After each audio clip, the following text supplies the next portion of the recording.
Hey everyone, welcome to the channel. If you've ever wanted to reach a wider global audience or just make your Webflow site accessible to visitors from around the world, today's tutorial is exactly what you need. By the end of this video, you'll know step by step how to set up a fully functioning multi-language website in Webflow using their latest localization features in 2025. So whether you're a business looking to break the language barrier or just curious how easy modern localization can be, you're in the right place. Let's get started with the very first step. To unlock Webflow's multi-language functionality, you'll need to make sure your project is running on an upgraded plan that specifically includes localization features.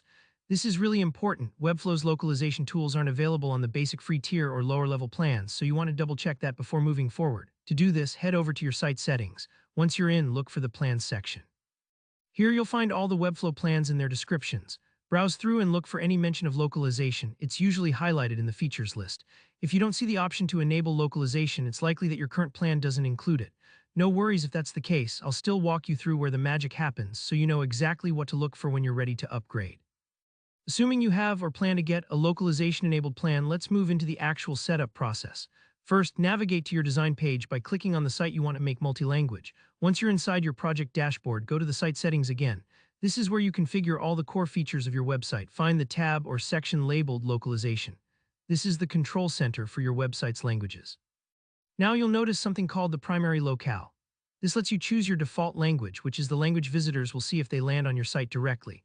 For example, if most of your users are in the US, you might select English as your primary locale, but if you're based in Berlin, you might pick German. The key thing here is with Webflow's default setup, you can start with just one primary language. If you only pick one, remember, your site will only show up in that language until you add more options. But here, where the real multi-language magic comes in. With the upgraded localization, you'll have the option to enable subdirectory creation. Picture subdirectories as little folders for each language on your website, like your site, com/in for English, your site, com/fr for French, and so on. Clicking to turn this on, you can then begin adding different languages your audience might need. Each new language creates its own subdirectory, making it super simple for users to reach the version of your site that's tailored for them, almost like having parallel sites all under one roof. After you add your desired languages, be sure to click Save Changes. This makes your settings live, and it's the point where your website's navigation will start supporting users in multiple languages. Don't worry if this setup feels like it takes a few steps or if you don't see certain options quite yet. It often just comes down to your Webflow plan. Just make sure you're on the correct tier and all these features should be there waiting for you. And that's it, you're now ready to create a globally accessible multi-language website in Webflow in 2025. If you found this walkthrough helpful, please give it a thumbs up, and if you have any questions or want to share your experience localizing your own site, just drop a comment below. And of course, don't forget to subscribe for more up-to-date Webflow tutorials, tips, and tricks. Thanks for watching, I'll see you in the next one.